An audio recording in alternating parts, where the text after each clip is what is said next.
안녕하세요. 호빗의 진짜 쉬운 미술 이야기의 호빗입니다. 여러분은 어떤 색을 좋아하시나요? 저는 파란색을 좋아합니다. 그 중에서도 코발트 블루를 가장 좋아하죠.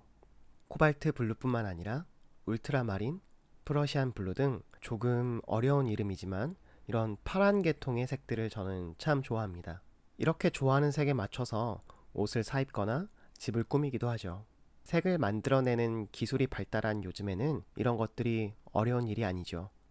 그런데 먼 옛날에는 이런 파란색 물감이 만들기가 무척 어려워서 울트라마린이라고 하는 맑은 파란색 색상은 금보다 비쌌다는 사실 혹시 알고 계셨나요? 옛사람들이 이 색을 만들어내려면 라피스 라줄리라고 하는 아주 고급 재료를 한 땀 한 땀 갈아내서 만들어야 했었어요. 옛날 화가들은 돈을 많이 받지 않으면 파란색을 사용하지 않을 정도였죠. 이렇게 만들어낼 수 있는 색이 풍부한 요즘 시대에 미술을 하고 있다는 사실에 정말 감사할 따름입니다. 옛날에 태어났다면 제가 좋아하는 이 파란색을 쓸 때마다 집안 기둥뿌리를 하나씩 뽑아야 했을지도 모르는 일이었어요. 파란색뿐만이 아닙니다. 자주색, 선명한 노란색 등 지금은 쉽게 쓰이는 색이지만 예전에는 너무나도 귀해서 아무나 쓸 수 없었던 색들도 있습니다. 이런 색들은 왜 그렇게 귀했던 걸까요? 머나먼 옛사람들은 어떻게 물감을 만들어서 썼었던 걸까요?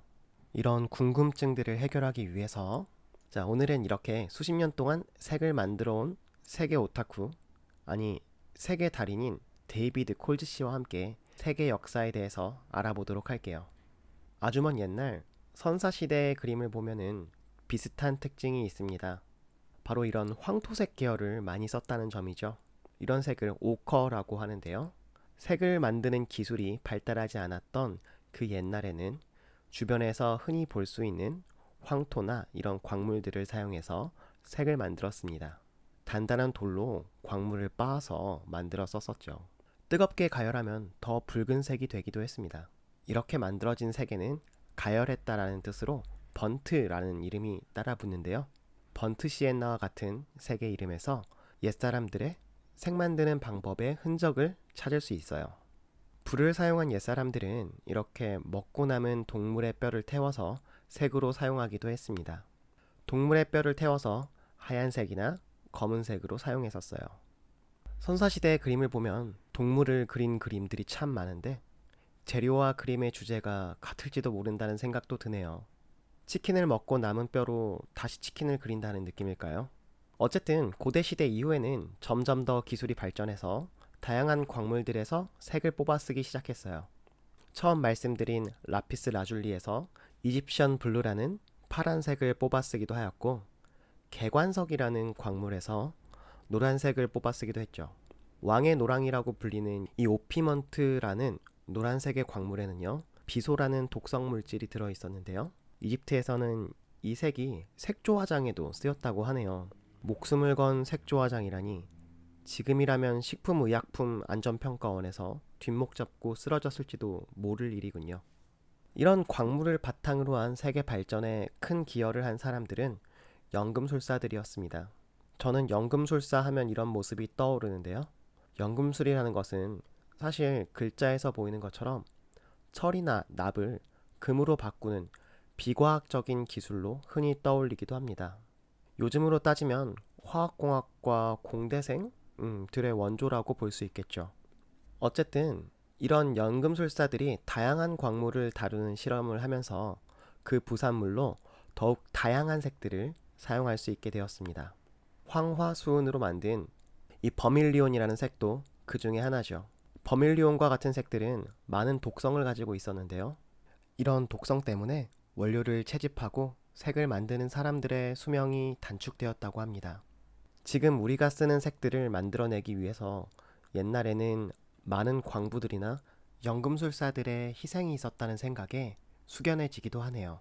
사실 제가 좋아하는 코발트 블루 역시 비소와 니켈 등 유독성 성분이 많이 들어있는 위험한 색이었습니다. 코발트 블루라는 이름이 붙은 이유도 이런 독성 때문이었어요. 코발트는 독일 설화에서 유래한 단어인데요. 사실 판타지 소설이나 게임에 코볼트라고 자주 등장하는 땅의 요정입니다. 옛 광부들은 이 땅의 요정인 코볼트 때문에 광산이 유독하다고 생각했었다고 하네요. 이런 유독성 물질들이 많은 광물들로만 사람들이 색을 만들어 왔던 것은 아닙니다. 갑오징어 먹물로 만든 세피아라든지 연지벌레, 코치닐 등 동물이나 식물에서도 많은 색들이 만들어져 왔죠. 뿐만 아니라 이런 발전을 바탕으로 해서 19세기 이후에는 카드뮴의 발명으로 조금 더 안전하고 다양한 색들을 만들 수 있게 되었어요. 또 화학기술의 발달과 산업혁명으로 정말 다양한 합성 원료들이 나와서 예술가들은 더 저렴하고 안전하게 색을 사용할 수 있게 되었죠. 현대에는 이렇게 형광색과 야광 기술로 더 풍부하고 개성 넘치는 색들을 사용할 수 있게 되었어요. 기술이 발달할수록 쓸 수 있는 색들이 늘어난다는 것은 정말 매력적이네요. 앞으로 더 어떻게 발전해 갈지가 기대가 되기도 합니다. 자, 어떠세요? 우리가 너무 흔히 볼 수 있어서 쉽게 지나쳤던 색을 만드는 방법과 그 역사에 대해서 아주 간단하게 알아봤는데요. 재미있으셨나요? 또 여러분들이 좋아하는 색에는 어떤 이야기들이 담겨 있을지 궁금하지 않으신가요? 이런 색의 이야기를 더 자세히 알고 싶은 분들은 컬러의 역사라는 책을 보시면 더 다양하고 재미있는 스토리들이 담겨져 있으니까 궁금하신 분들은 읽어보셔도 좋을 것 같습니다. 여러분들이 좋아하는 색과 그 색에 대한 스토리들을 함께 나누고 싶어요. 소소한 이벤트로 댓글을 통해서 여러분들이 좋아하는 색의 이야기를 들려주시면 다음 라이브에서 함께 이야기를 나누고 선정되신 분들께는 오늘 소개한 책을 보내드리도록 하겠습니다. 이 책의 링크는 아래 소개란에 남겨두었으니까 참고해 주셨으면 좋겠습니다. 오늘 준비된 내용은 여기까지입니다. 영상 시청해 주셔서 감사합니다. 아름다운 하루 되세요. 안녕.